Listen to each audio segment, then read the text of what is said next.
Հերթական հակահայկական միջոցառումը կրկին Ադրբեջանի կողմից այս անգամ Բաքվի նախաձեռնող խումբ կոչվող կազմակերպությունը Միացյալ Նահանգների մայրաքաղաքում ԱՄՆ-ի կոնգրեսում կազմակերպում է մի համաժողով,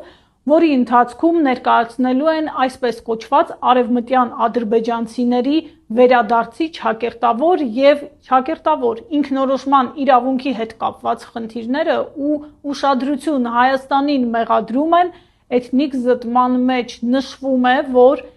Հայաստանի Հանրապետությունը 20-րդ դարի ընթացքում իրականացրել է ճակերտավոր արևմտյան ադրբեջանցիների էթնիկ զտումներ